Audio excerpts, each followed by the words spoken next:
और Sindhi camp bus stand के आसपास जल्द ही निजी बसों की no entry. Station Road, Vanasthali Marg, Polo Victory, Motilal Atal Road, Loha Mandi Road पर नो एंट्री होगी।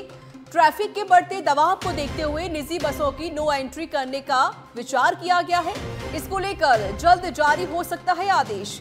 परिवहन विभाग से बात करके अगले 2 से 3 दिन में एंट्री बंद की जारी आदेश हो सकते हैं, क्योंकि ट्रैफिक की वजह से दिक्कतें ज़्यादा खड़ी हो जाती हैं और त्यौहार भी नज़दीक है, दीपावली का त्यौहार नज़दीक है, जिसको देखते हुए भी एक बड़ा फैसला लिया जाएगा।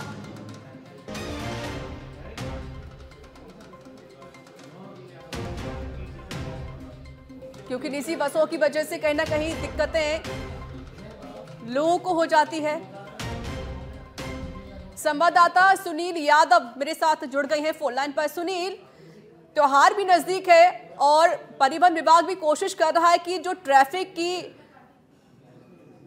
जो ज्यादा बढ़ रहा है इस पर ट्रैफिक कंट्रोल पाया जाए, और साथ ही ये भी है कि जो लोग हैं वो परेशान ना हो। अब निजी बस है उनकी नो एंट्री की जाएगी। बिल्कुल रीता, देखिए जो सिंधी कैंप बस स्टैंड है इसके आसपास नियमों का उल्लंघन करते हुए जो निजी बस संचालक हैं वहां पर बड़ी संख्या में बसें खड़ी रहती हैं, वो वहां से संचालित होती हैं, जो कि अवैध है। साथ ही साथ बीच रोड पर भी वो खड़ी रहती है, जिससे आम लोगों को भी परेशानी होती है।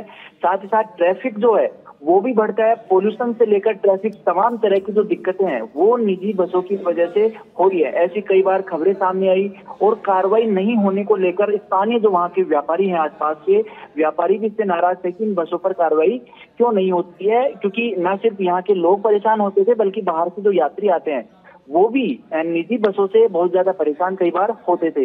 अभी लंबे समय से एक्सरसाइज चल रही है और अभी सूत्रों के जो मुताबिक एक बड़ी खबर ये मिली है कि बेहद जल्द जो सिंधी कैंप बस स्टैंड के आसपास के इलाके में निजी बसों की कंप्लीट नो एंट्री कर दी जाएगी और जल्द ही इसके आदेश भी संभवतः अगले 3-4 दिन में इसके आदेश जो है वो जारी हो जाएंगे निजी बसों की एंट्री बैन को लेकर।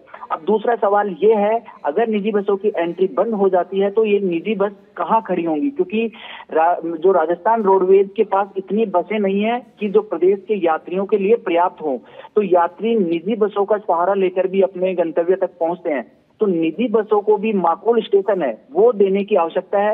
ये भी एक बड़ा चैलेंज होगा परिवहन विभाग के सामने, ट्रैफिक पुलिस के सामने, कि निजी बसों के लिए किस तरह की व्यवस्था की जाए। संभवतः इस फैसला जब आधिकारिक रूप से आ जाएगा, आदेश आ जाएगा, तो निजी बस संचालक है वो भी इसका विरोध करेंगे। तो विरोध को देखते हुए जो ट्रैफिक पुलिस है उसके पास और प्रशासन के पास किस तरह की व्यवस्थाएं हैं, ये भी एक देखने वाली बात होगी। जी चलिए, शुक्रिया आपका सुनील अधिक जानकारी देने के लिए। तो देखिए जल्दी इसके आदेश भी जारी कर दिए जाएंगे और जिस तरीके से जो ट्रैफिक रहता है उस वजह से जो लोग हैं उन्हें ज़्यादा दिक्कतें खड़ी हो जाती हैं, व्यापारियों को परेशानी का सामना करना पड़ता है। ट्रैफिक ना हो ये कोशिश परिवहन विभाग कर रहा है। अब इसी को लेकर निजी बसों की नो एंट्री के आदेश भी जल्दी जारी कर दिए जाएंगे।